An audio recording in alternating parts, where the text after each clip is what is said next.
మిత్రులారా నమస్కారం. నేను మీ డాక్టర్ చిరుమామిళ్ళ మురళీ మనోహర్. ఈ వీడియోలో మనం తెలుసుకోబోయేది తోటకూర, దీని ఔషధ విలువలు, అలాగే దీని శక్తి సామర్థ్యాలు.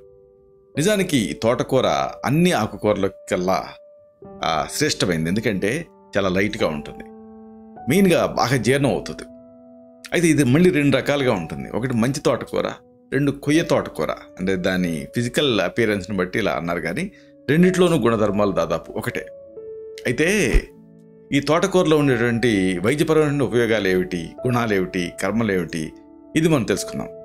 ఈ రోజుల్లో ఎవరిలో చూసినా చిన్నవాళ్ళలో కానీ, మహిళల్లో కానీ, లేకపోతే యువతి యువకుల్లో కానీ, మెయిన్గా యువతుల్లో కానీ, వీళ్ళందరిలోనూ ఒక సమస్య ఎక్కువగా కనిపిస్తుంది. ఇదే రక్తహీనత, ఎనీమియా. ఐరన్ డెఫిషియన్సీ ఎనీమియాలో ఈ తోటకూర అనేది అద్భుతంగా పనిచేస్తుంది. ప్రతిరోజు ఒక కప్పు తోటకూర రసాన్ని తీసుకుంటూ ఉండాలి. దీంతో కొద్ది రోజుల్లోనే శరీరంలో రక్త వృద్ధి జరుగుతుంది. మెయిన్గా చిన్నపిల్లలు దీన్ని తినరు, కానీ పెట్టాలి. పెడితే ఈ పెరిగే పిల్లలకి ఇది ఒక మంచి బలవర్ధకమైన ఆహారం కింద పనిచేస్తుంది. మెయిన్గా ఒక నెల వయసు వచ్చిన దగ్గర నుంచి కూడా ప్రతిరోజు ఒకే ఒక స్పూన్ తోటకూర రసాన్ని కొంచెం తేనె కలిపి తాగిస్తూ ఉంటే చక్కటి ఆరోగ్యం సిద్ధిస్తుంది. ప్రధానంగా పిల్లల్లో మలబద్ధకం అనేది నామరూపాలు లేకుండా పోతుంది. ఇది పిల్లలకి ప్రకృతి సిద్ధమైనటువంటి మంచి టానిక్ లాగా పనిచేస్తుంది. ఇంకొకటి ఎక్కువ మందిని ఇబ్బంది పెట్టేది మన అంగప్రత్యంగాల్లోకి అన్నింటిలోకి పెద్దదేమిటి అంటే చర్మం. ఈ చర్మానికి గజ్జి, దురదలు ఇలాంటివి ఇబ్బంది పెడుతూ ఉంటాయి. ఇలాంటప్పుడు ఇలాంటి చర్మ వ్యాధులు ఉన్నప్పుడు తోటకూర ఆకుల రసానికి కొద్దిగా గంధకం, ఇది ప్యూరిఫైడ్ సల్ఫర్ దొరుకుతుంది మీకు ఆయుర్వేద మందుల షాపులలో. దీన్ని కలిపి ప్రతిరోజు పై పూతగా రాస్తూ ఉండాలి. దీంతో 1 లేదా 2 గంటల నుంచి మీకు రిలీఫ్ కనిపించడం మొదలు పెడుతుంది.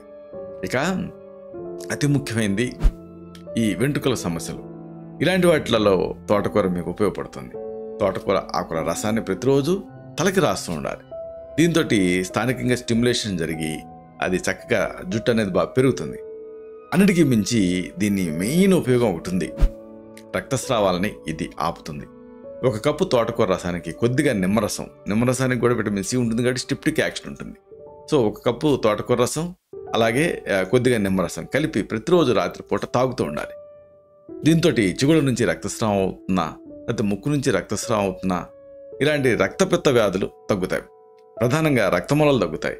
అలాగే మహిళల్లో ఒకవేళ ఓవర్ బ్లీడింగ్ అవుతూ ఉన్నా, లేకపోతే బలహీనత ఉన్నా, లేకపోతే నర్వస్ సిస్టమ్ డెబిలిటీస్ ఉన్నా, అంటే న్యూరోపతీస్ లాంటివి, వాటిలో కూడా ఇది ఒక చక్కని ఔషధంలాగా పనిచేస్తుంది. కాబట్టి తోటకూరని ఏదో తోటకూర కాళ్ళలాగా వాడిపోయాడు అని మనం పిల్లల్ని పోలికతో తోటకూరతో పోలుస్తూ ఉంటాం, కానీ నిజానికి తోటకూర చాలా బలవర్ధకమైనటువంటి ఆహారం అని చెప్పొచ్చు. అంటే ఇది వ్యాధుల తాట దీంతో తీయొచ్చు అని చెప్పొచ్చు తోటకూరతో. ఇలాంటి అద్భుతమైన మరిన్ని విషయాలు తిరిగి ఇదే కార్యక్రమాల సిరీస్లో మనం కలుసుకున్నప్పుడు సవివరంగా, సహేతుకంగా, సమగ్రంగా తెలుసుకుందాం. శతం జీవ శరదో వర్ధమానః, శతం హేమంతాన్ శతం వసంతాన్. 100 శరత్తులు, 100 హేమంతాలు, 100 వసంతాలు వర్ధిల్లుతూ జీవించండి. Stay healthy, stay happy, be positive, keep smiling, stay safe. Love you all. శుభం.